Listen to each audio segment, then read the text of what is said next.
हे दोस्तों नमस्कार। एक बार फिर से स्वागत है आपके अपने यूट्यूब चैनल देव जीके ट्रिक्स में। तो दोस्तों यहाँ पर डेली 3 बजे यहाँ पर पीईटी की लाइव क्लास होती है जो कि मॉडल पेपर आपका होता है। चलिए राम राम भाई, राम राम सभी को, राम राम सभी को, राम राम। चलिए रेडी है ना? चलिए तो स्टार्ट करते हैं। देखिए पहला क्वेश्चन आपके सामने दिया गया है कि भारत में ब्रिटिश शासन का बड़े पैमाने पर विस्तार सहायक संधियों के माध्यम से हुआ जो कि गवर्नर जनरल के शासनकाल में शुरू हुई थी। मतलब आपसे ये पूछा है कि ब्रिटिश शासन के समय बड़े पैमाने पर क्या हुआ था, विस्तार हुआ था, किस माध्यम से? सहायक संधि के माध्यम से। और ये कह रहा है कि जो गवर्नर जनरल थे आपके समय, आपके कौन थे? सहायक संधि के लिए कौन थे? तो चलिए देखिए लॉर्ड वेलेस्ली, बिल्कुल सही है। लॉर्ड वेलेस्ली जो आपके हैं ये सहायक संधि के लिए जाने जाते हैं, है ना। तो यहाँ पर जो आंसर बनेगा यहाँ पर सी नंबर इसका राइट हो जाएगा दोस्तों, याद रखिए, क्योंकि यहाँ पर दे दिया है सहायक संधि। तो ऑप्शन क्या हो गया? लॉर्ड वेलेस्ली हो गया। लेकिन अगर आपसे ये पूछ लेता कि यहाँ पर जो राज्य हड़प नीति के लिए, है ना, तो डलहौजी जो आपके हैं, डलहौजी राज्य हड़प नीति के लिए जाने जाते थे। आगे बढ़िए, क्वेश्चन आपसे दिया गया है किसने मगध की राजधानी राजगृह से पाटलिपुत्र स्थानांतरित किया था। देखिए बेहतरीन क्वेश्चन आपका दिया है कि किसने मगध की राजधानी राजगृह से पाटलिपुत्र स्थानांतरित किया। चलिए ऑप्शन को लॉक करिए। 2 नंबर में क्या हो जाएगा? तो देखिए आपकी जो आपके आजाद शत्रु थे, कौन भाई? याद रखिए आजाद शत्रु को एक शब्द बोला जाता है, कुणिक किसे कहते हैं? क्या बोलते हैं? कुड़िक किसे कहा जाता है? कुड़िक। तो कुड़िक भी किसे कहा जाता है? आजाद शत्रु को कहा जाता है। और इन्हें पितृहंता के नाम से भी जाना जाता है, इन्हें पितृहंता के नाम से भी जाना जाता है क्योंकि इसने सिंहासन पर बैठने के लिए अपने पिता बिम्बिसार की हत्या भी किया था। तो याद रखिए आजाद शत्रु ने अपनी राजधानी राजगृह से पाटलिपुत्र स्थानांतरित किया। ऑप्शन क्या हो जाएगा? डी नंबर हो जाएगा। क्लियर हो गया इतना पॉइंट सभी का? चलिए आगे बताइए। क्वेश्चन दिया गया है कह रहा है 1662 में पुर्तगाल के राजा ने इंग्लैंड के चार्ल्स द्वितीय को कौन सा भारतीय तटीय शहर दहेज के तौर पर उपहार में दिया था? यहाँ पर जवाब दीजिएगा कि पुर्तगाल के राजा इंग्लैंड के चार्ल्स द्वितीय को कौन सा भारतीय तटीय शहर दहेज के रूप में उपहार में दिया। यहाँ पर देखिए 3 नंबर में ये आपका मुंबई दहेज में दे दिया था ना, मुंबई दहेज में दे दिया था। ऑप्शन बनेगा आपका ये नंबर राइट हो जाएगा। आगे बढ़िए, क्वेश्चन आपसे दिया गया है फर्रुखाबाद में नदी, गंगा नदी के किनारे मुगल घाट का जो निर्माण करवाया था किसने करवाया था? चलिए फर्रुखाबाद में गंगा नदी के किनारे मुगल घाट का निर्माण किसने करवाया, कौन से बादशाह ने करवाया था? देखिए 4 का जो ऑप्शन है यहाँ पर क्या बनेगा? B number Aurangzeb. देखिए जिसका भी ऑप्शन आ रहा है बिल्कुल राइट है, औरंगजेब ने करवाया था। आगे बढ़िए, क्वेश्चन आपसे दिया गया है पानीपत का प्रथम युद्ध निम्नलिखित में से किनके मध्य हुआ था? पानीपत का प्रथम युद्ध पूछा गया है दोस्तों, यहाँ पर जवाब देना 5 नंबर में, और पूछा गया है प्रथम युद्ध। तो आप लोग तुरंत जवाब देंगे कि इब्राहिम लोदी और बाबर के बीच हुआ था। यहाँ पर जो आंसर है कौन सा? बी नंबर इसका राइट हो जाएगा। कब हुआ था? तो याद रखिएगा 1526 में दोस्तों का, 1526 में। अगर आपसे पूछे डेट बताइए तो 21 अप्रैल 1526 को हुआ था। और इस युद्ध की एक विशेष बात रही है कि दिल्ली सल्तनत में कोई भी ऐसा राजा नहीं रहा है जो युद्ध के मैदान में मारा गया हो। लेकिन याद रखिएगा कि जो इब्राहिम लोदी एकमात्र ऐसा दिल्ली सल्तनत का राजा रहा है, अर्थात शासक रहा है, जो युद्ध के मैदान में मारा गया था। तो इसका जो आंसर है यहाँ पर आपका बी नंबर राइट हो गया। क्लियर हुआ? आगे बताइए, क्वेश्चन दिया गया है निम्नलिखित में से कौन सा कथन सही दिया गया है? कौन सा कथन सही दिया गया है? तो कह रहा आपसे प्रधानमंत्री केंद्रीय परिषद के मंत्रियों द्वारा राज्य के राज्यपाल की नियुक्ति करता है। तो ऐसा पॉइंट तो आपका है नहीं है, क्योंकि राज्यपाल को यहाँ पर कौन नियुक्त करता है? राष्ट्रपति करता है। पहला पॉइंट तो आपका गलत हो गया। अगला है केंद्रीय मंत्री परिषद द्वारा राज्य के राज्यपाल की नियुक्ति होती है, तो ये भी आपका बात गलत दिया गया है। अगला भारत के राष्ट्रपति द्वारा राज्य के राज्यपाल के, देखिए ऑप्शन सी नंबर यहाँ पर मिल गया ना ऑप्शन, यहाँ पर सी नंबर आपका राइट हो गया। आगे बढ़िए, क्वेश्चन आपसे दिया गया है कह रहे 1857 के प्रथम स्वतंत्रता संग्राम में भोपाल के किस वीर ने बहादुरी पूर्वक मुख्य संघर्ष पर करके बलिदान दिया था? यहाँ पर देखो दिया गया भोपाल के किस वीर ने बहादुरी पूर्ण मुख्य संघर्ष कर बलिदान दिया था 7 नंबर में। इनका नाम है फाजिल मोहम्मद खान। क्या नाम है? फाजिल मोहम्मद खान। इसका जो ऑप्शन है राइट हो जाएगा, ए नंबर बन जाएगा। और उसने अपने प्राणों की आहुति भी दे दिया था। आगे बढ़िए, क्वेश्चन दिया गया है कि भारत की संसद द्वारा हिंदू विवाह अधिनियम कब लागू हुआ था?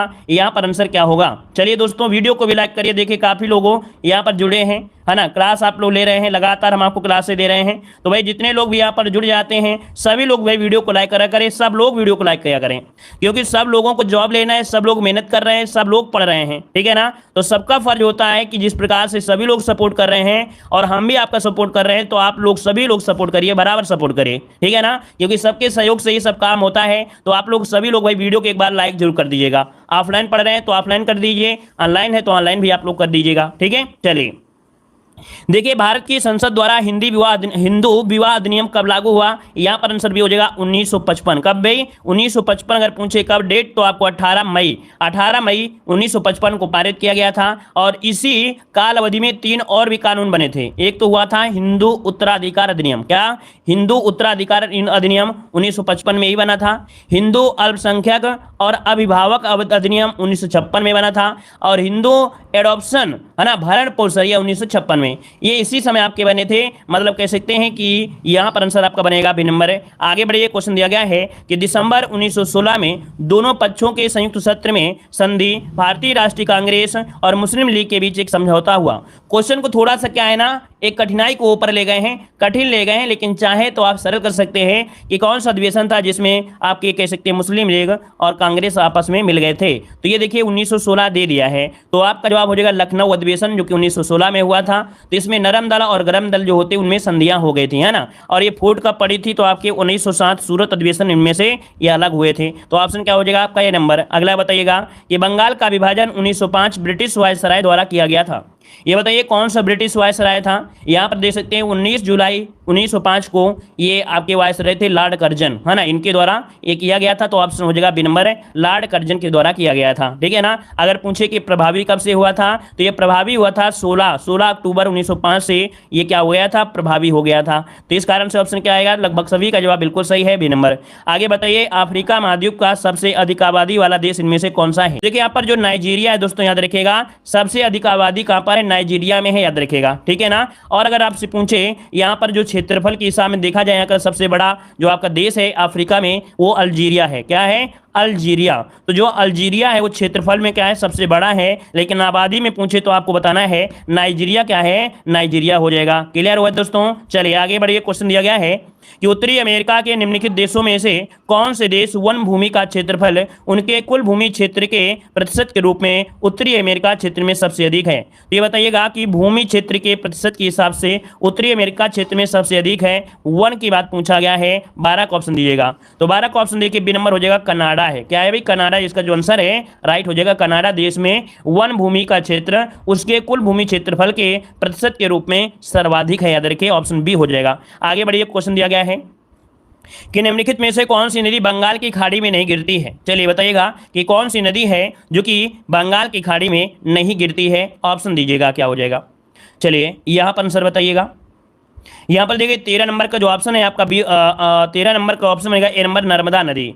जो नर्मदा नदी है बंगाल की खाड़ी में नहीं गिरती है, ये अरब सागर में एस्चुरी का निर्माण करती है। अर्थात यहाँ पर जो आंसर है आपका ए नंबर है, बिल्कुल राइट हो जाएगा। बी नहीं होगा भाई, आप लोग भी लगा दिए। यहाँ पर नर्मदा नदी है ना, बंगाल की खाड़ी में क्यों नहीं गिरती? नर्मदा नदी नहीं गिरती है ना, तो ऑप्शन क्या होगा? ए नंबर हो जाएगा। अगला बताइएगा कि निम्नलिखित में से कौन सी नदी भारत में ब्रह्मा घाट पर कर्नाली नदी से जुड़ जाती है और घाघरा नदी बन जाती है? हमने आपको यूपी जीके में पढ़ाया भी था कि कौन सी नदी है भारत में ब्रह्मा घाट पर कर्नाली नदी से जुड़ती है और घाघरा नदी बन जाती है? यहाँ पर इसका नाम है शारदा नदी। ऑप्शन बनेगा यहाँ पर सी नंबर है, शारदा इसका आंसर है, राइट हो जाएगा दोस्तों। ठीक है। चलिए अगला बताइएगा कि भारत और श्रीलंका को कौन सा जलडमरू मध्य अलग करता है? भारत और श्रीलंका को अलग कौन करता है? 15 नंबर में। चलिए 15 का ऑप्शन देखिए, आपका मन्नार तो होगा नहीं, और भी ऑप्शन दिए हैं। यहाँ पर देखिए ऑप्शन डी दिया गया है पाक जलडमरू मध्य। क्या हो जाएगा? पाक जलडमरू मध्य ऑप्शन बनेगा आपका डी नंबर। आगे बताइए क्वेश्चन दिया है कि भारत किस क्षेत्रीय और वैश्विक आर्थिक समूह का भाग है? इनमें से बताइए आपके जो संगठन है इनमें से भारत किसका भाग है, किसका अंग है, अर्थात किसके साथ जुड़ा हुआ है? चलिए ऑप्शन देखिए 16 नंबर में। यहाँ पर देखिए जो आपका G20 है, क्या है? G20 इसका जो ऑप्शन है यहाँ पर बी नंबर हो जाएगा। G20 में ये आपका शामिल है, याद रखिएगा। ठीक है ना। और इसके बाद आगे बढ़ते क्वेश्चन आपसे दिया है कि राजकोषीय घाटा क्या होता है? देखो हमने आपको बताया था राजकोषीय जो घाटा होता है ये होता क्या है? 17 नंबर का जवाब दीजिए। चलिए 17 नंबर का जवाब दीजिए सभी लोग। चलिए 17 नंबर का देखिए ऑप्शन यहाँ पर आपका हो जाएगा कि ऐसी स्थिति जहां पर सरकार की आय और कर प्राप्तियां उसके व्यय की पूर्ति करने में विफल हो जाती हैं। मतलब पहला ऑप्शन इसका आपका जो बनेगा ये थ्योरी में आपका आंसर बनेगा आपका ये नंबर है, राइट हो जाएगा। यहाँ पर आगे बढ़ते क्वेश्चन दिया गया है, कह रहा है सिडबी का उद्देश्य क्या है, जो सिडबी है इसका उद्देश्य क्या है। तो देखो इसमें से आपको इस प्रकार से पॉइंट आपको दिए गए हैं, इसी के अनुसार आपको यहाँ पर बताना है। तो सिडबी यहाँ पर कह रहा है उत्पादकता को बढ़ाना, तकनीकी को बढ़ावा देना, अवसंरचनात्मक विकास को बढ़ावा देना, निर्यात को बढ़ावा देना, किसानों को लाभ पहुंचाना, है ना। मतलब यहाँ पर जो आंसर आपका है वो राइट हो जाएगा, डी नंबर है, इनमें से सभी आपका राइट आंसर हो जाएगा। क्लियर हुआ इतना पॉइंट। चलिए आगे बढ़िए। क्वेश्चन दिया है यथा मूल्य कर का तात्पर्य क्या होता है। यथा मूल्य कर का जो तात्पर्य होता है क्या होता है। तो कह रहा है बाजार के लिए जाने वाले मूल्य पर जो कर होता है, अर्थात बाजार के लिए जाने वाले मूल्य पर कर लगाना ही यथा मूल्य का तात्पर्य होता है। अर्थात इसका जो ऑप्शन है यहाँ पर ये नंबर है राइट हो जाएगा। ठीक है। अरे सिडडी होगा भाई, सुनने में अगर हम सिडवी बोल दिए हैं मतलब जो बोला जाता है वही तो होगा कि नहीं होगा, दूसरा थोड़ा हो जाएगा। कुछ दूसरा बोल रहा है क्या भाई, सब्सिडी दी जाए क्या। रुकिए माफ़ करिए, सब्सिडी दिया गया है, सब्सिडी दिया है यहाँ पर। क्वेश्चन नंबर जो 18 दिया है सब्सिडी दिया है, हमसे गलती हो गई, हमने सोचा सिडबी आपका है, यहाँ पर सब्सिडी है। तो सब्सिडी का जो आपका होता है उत्पादन में बढ़ावा, तकनीकी अवसंरचना, निर्यात बढ़ावा, किसानों को लाभ, कहीं ना कहीं उसका भी कार्य यही होता है। ठीक है ना। तो यहाँ पर लगभग वही आपको लग रहा था, सबका काम लगभग वही उसका भी था। तो यहाँ पर तो चलिए क्वेश्चन नंबर 19 बताइएगा। यथा मूल्य कर का जो तात्पर्य होता है क्या होता है। तो यहाँ पर ये नंबर हो जाएगा बाजार के लिए जाने वाले मूल्य पर कर लगाना। ऑप्शन क्या बनेगा, ए नंबर है राइट हो जाएगा। आगे बढ़िए। क्वेश्चन दिया गया है कि निम्नलिखित में से कौन से जनसंख्या की वृद्धि दर के कार्य होते हैं। जनसंख्या की वृद्धि दर के कार्य पूछा है 20 नंबर में। तो कह रहा है केवल प्रजनन और प्रवासन करना, केवल प्रजनन और मृत्यु दर। तो भाई जनसंख्या की वृद्धि डिपेंड होती है केवल प्रजनन और मृत्यु दर पर। क्यों भाई, प्रजनन हो रहा है, मृत्यु दर में अगर कम होगा तो जनसंख्या तो बढ़ेगी, है ना। तो यहाँ पर आंसर क्या हो जाएगा, यहाँ पर आपका आंसर बी नंबर है राइट हो जाएगा। ठीक है ना। चलिए आगे बढ़ते हैं। क्वेश्चन आपसे अगला पूछा गया है, यहाँ पर देखो दिया गया है निम्नलिखित में से कौन सा सही मिलान है। चलिए देखिए आपका जवाब इनमें से क्या हो जाएगा। 21 नंबर में आपसे दिया गया है, तो आपसे कह रहा है अनुच्छेद जो 19 का सी है संघ बनाने की अधिकार दिया गया है। अनुच्छेद 19 का बी में किसी पेशे का अभ्यास करने का अधिकार दिया गया है। ठीक है ना। इसके बाद दिया गया है अनुच्छेद 19 के में भाषण और अभिव्यक्ति की स्वतंत्रता का अधिकार दिया गया है ना। और पूछा क्या गया था, इसमें पूछा गया सही मिलान पूछा गया था। क्या सही मिलान आपसे पूछा गया था। तो अब आप देखिए जो ऑप्शन आपका सी वाला मिला गया है अनुच्छेद 19 का ए, ये क्या है, भाषण और अभिव्यक्ति की स्वतंत्रता का अधिकार है। ऑप्शन सी वाला यहाँ पर हो जाएगा। चलिए आगे बढ़ते हैं। क्वेश्चन दिया है कौन सा जो गलत है, यहाँ पर ऑप्शन पूछा गया है कौन सा गलत दिया गया है। चलिए 22 नंबर में कौन सा गलत है, यहाँ पर देखिए पहला पॉइंट दिया है कि राज्यपाल राष्ट्रपति द्वारा नियुक्त किया जाता है।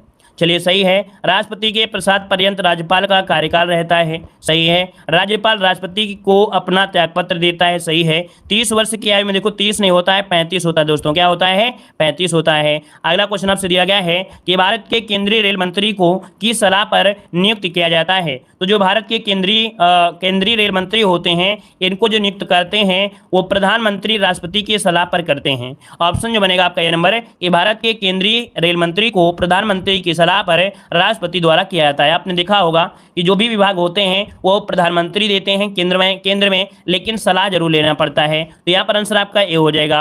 अगला कौन सा सही है, 24 नंबर में बताना है कौन सा सही दिया गया है। तो कह रहा आपसे जाकिर हुसैन भारत के पहले मुस्लिम राष्ट्रपति थे, सही दिया गया है। देख सकते हैं कि राय जाकिर हुसैन भारत के पहले मुस्लिम थे, पहला ही पॉइंट आपका सही दिया गया है ना। यहाँ पर पहला ही पॉइंट दिया गया सही दिया है, ऐसा तो नहीं है कोट नहीं है, हाँ कोट नहीं है, पहला ऑप्शन बिल्कुल आपका राइट हो गया है, ये नंबर हो जाएगा।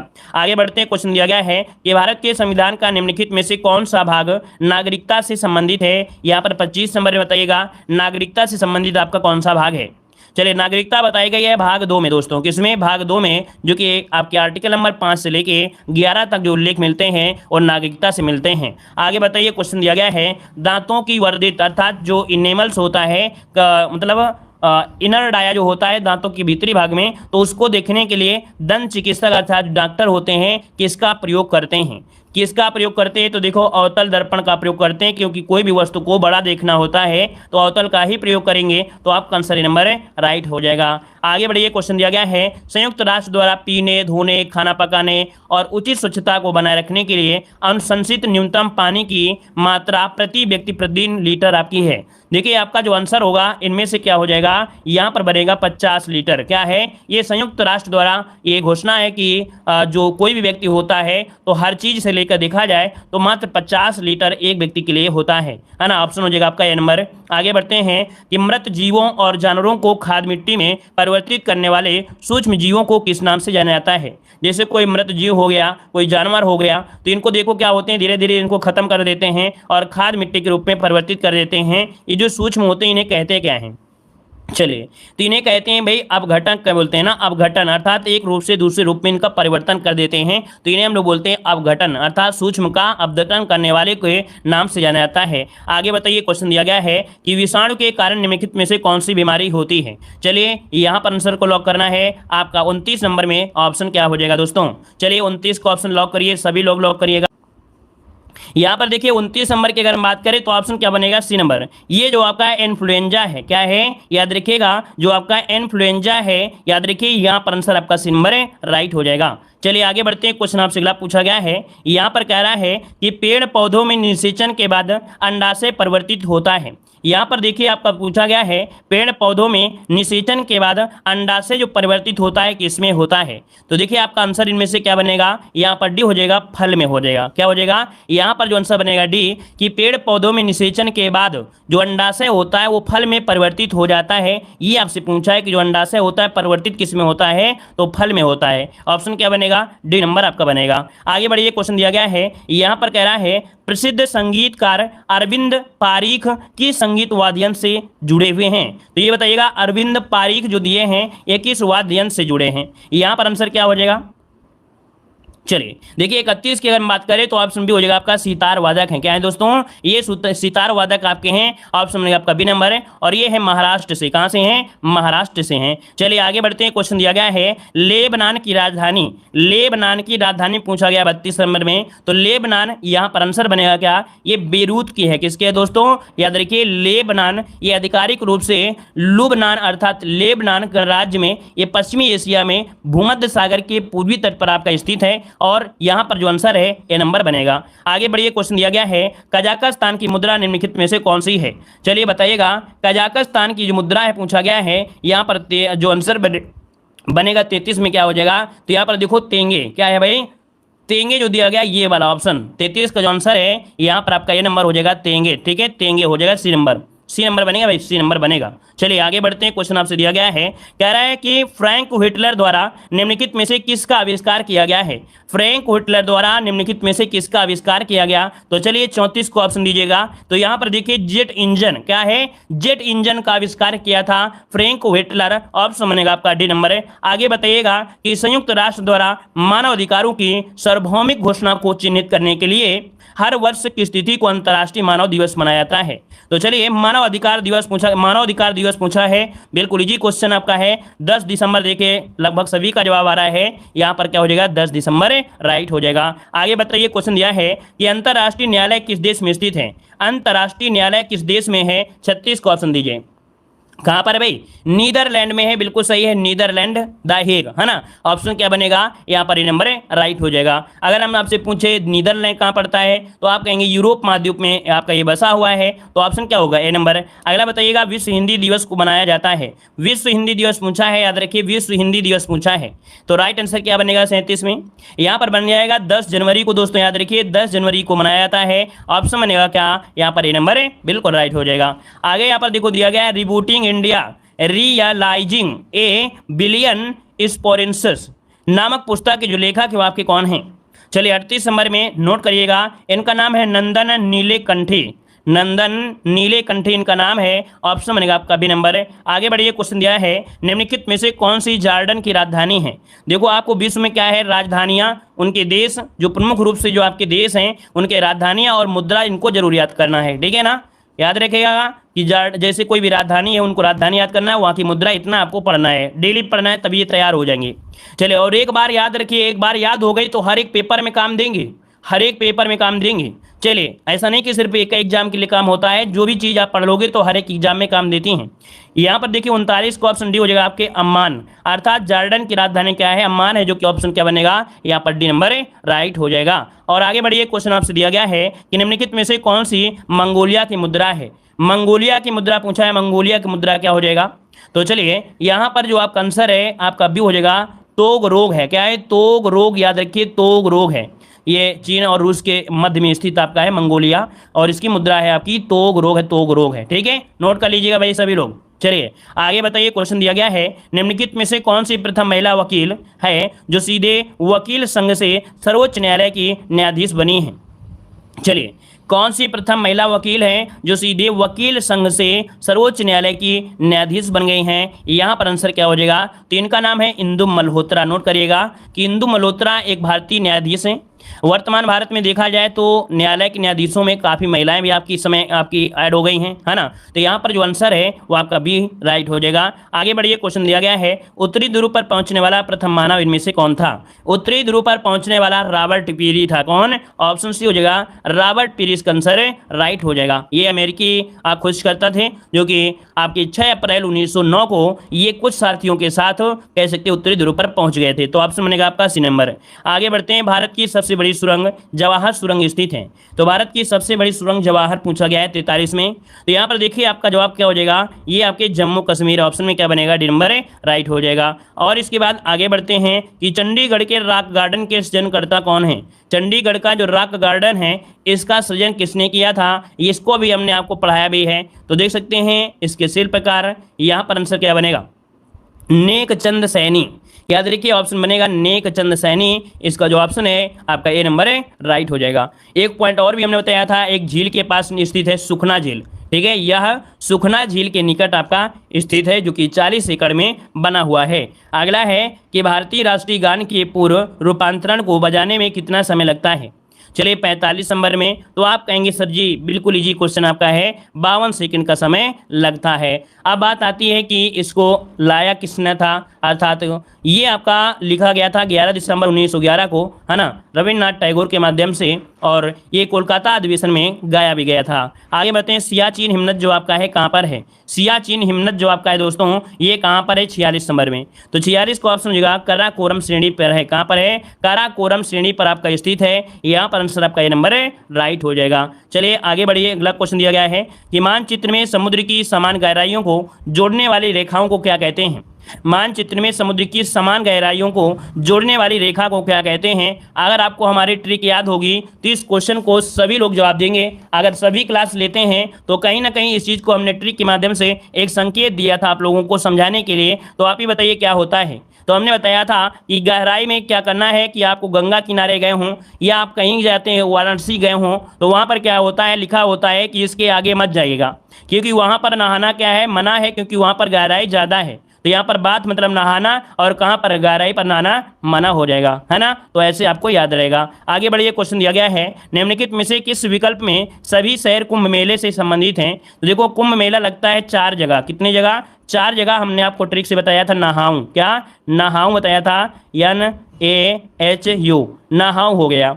नासिक, ए से इलाहाबाद, एच से हरिद्वार, यू से उज्जैन। ये ट्रिक हो गई, नहाऊं हमेशा याद रहेगा, क्योंकि सबका एक बार मन करता है कि नहीं कुंभ मेले में नहाऊं, है ना। तो नहाऊं ये ट्रिक हो जाएगा, याद रखिए। अब आप समझ लीजिए कि आंसर कौन सा बनेगा। तो यहाँ पर देखिए हरिद्वार हो गया, प्रयागराज, उज्जैन और नासिक। ऑप्शन क्या बन गया आपका, सी नंबर राइट हो गया। क्लियर है। आगे बढ़ते हैं, जो हम आपको ट्रिक कभी कभी बता देते हैं बीच बीच में, तो इनको नोट कर लिया करें, ये बहुत ही महत्वपूर्ण होती हैं, हमेशा मिलती रहती हैं।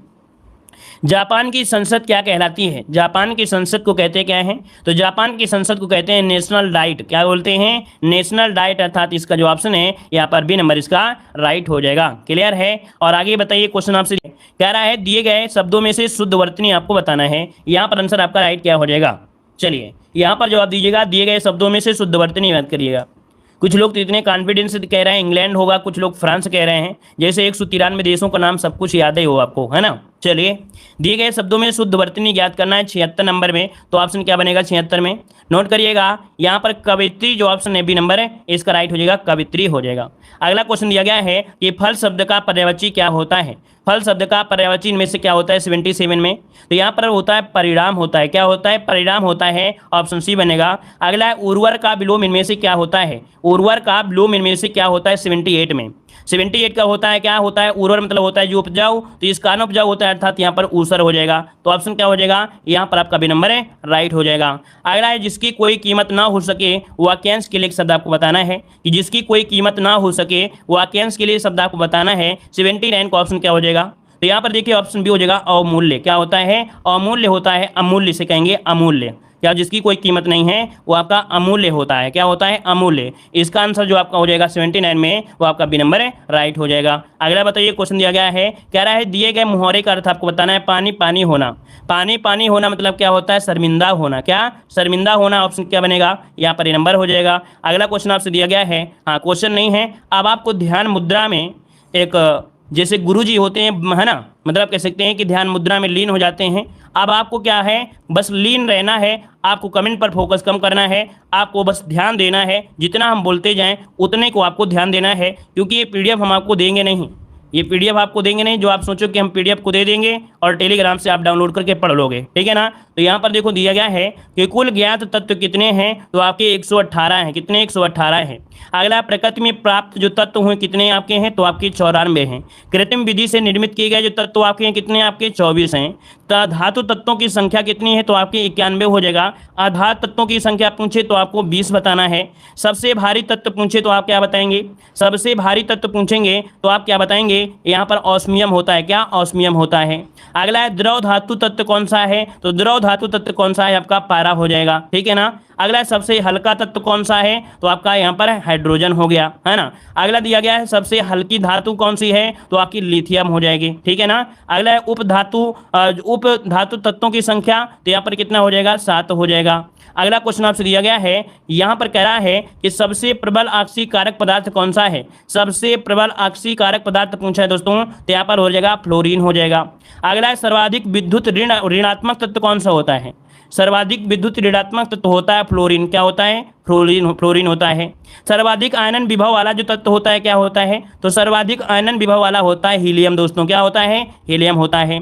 विद्युत की सुचालक अधातु जो तत्व है आपकी कौन सी है, तो आपकी ग्रेफाइट हो जाएगी। क्या? ये सुचालक और अधातु भी है। अगला द्रव अधातु तत्व कौन सा है, तो द्रव अधातु तत्व आपका है ब्रोमीन। क्या है? ब्रोमीन है। अगला है कि मानव शरीर में सर्वाधिक मात्रा में पाया जाने वाला जो तत्व आपका होता है वो कौन होता है? ऑक्सीजन, क्योंकि मानव शरीर में पूछा है। मिट्टी के तेल में रखा जाने वाला जो तत्व होता है कौन होता है? सोडियम होता है। ये जनरली क्वेश्चन पूछे जाते हैं क्योंकि आप लोगों की एग्जाम में जनरल इंग्लिश आएगी, जनरल आपकी साइंस आएगी, ना कि डीपली आएगी। क्या था? चलिए, गामा किरणों की खोज किसने किया था? हेनरी बेकरूल ने किया था। हेनरी बेकरूल हो जाएगा। दृश्य किरणें की अगर बात करें तो दृश्य किरणों की खोज किसने किया था? न्यूटन ने किया था। दीर्घ रेडियो तरंग आपके तो मार्कोनी ने किया था। एक्स किरणों की खोज अगर पूछे कि एक्स किरणों की खोज किसने किया, तो आपके WC रोंटगन, जो कि बहुत IMP क्वेश्चन है, हमेशा पूछा जाता है। और रक्त किरणों की खोज किसने किया था? विलियम हर्शिल ने किया था, ठीक है ना। पराबैंगनी किरणों की खोज आपके जोहान रिटर ने किया था। और अगला क्वेश्चन आपसे दिया है कि लघु रेडियो तरंगों की खोज आपके हेनरिक हर्ट्ज ने किया था। अब आते हैं अगले पॉइंट में। यहाँ पर सबसे महत्वपूर्ण है जो कृषि से संबंधित महत्वपूर्ण क्रांतियां हैं। तो यहाँ पर देखो दिया है कृषि उत्पाद और आपका क्रांति दिया गया है। खाद्यान्न उत्पादन जो आपका है वह हरित क्रांति से संबंधित है। अगला फल और सब्जी उत्पादन में आपका स्वर्ण क्रांति होता है। और मांस और टमाटर जो होता है वो लाल क्रांति से संबंधित है। प्याज और झींगा उत्पादन गुलाबी क्रांति से संबंधित है। अगला यहाँ पर दिया गया है कृषि संबंधी समग्र जो क्रांति होती है, कृषि संबंधी समग्र क्रांति, ये ईंधन उत्पादन जो होता है रजत क्रांति होता है। तिलहन उत्पादन पीली क्रांति होती है। उर्वरक उत्पादन आपका भूरी क्रांति होती है, ठीक है। स्क्रीनशॉट भी लेते रहिएगा, इसीलिए हम आपको हर एक क्लास में देते हैं, हर एक मॉडल पेपर में कहीं ना कहीं कुछ ऐड कर देते हैं ताकि आप कम समय में ज़्यादा से ज़्यादा क्वेश्चन पढ़ लीजिएगा, ठीक है ना। तो देखो यहाँ पर दिया है दूध उत्पादन आपका आत्मनिर्भरता है। और धारणी कृषि विकास जो कि आपके सदाबहार क्रांति हो जाएगा।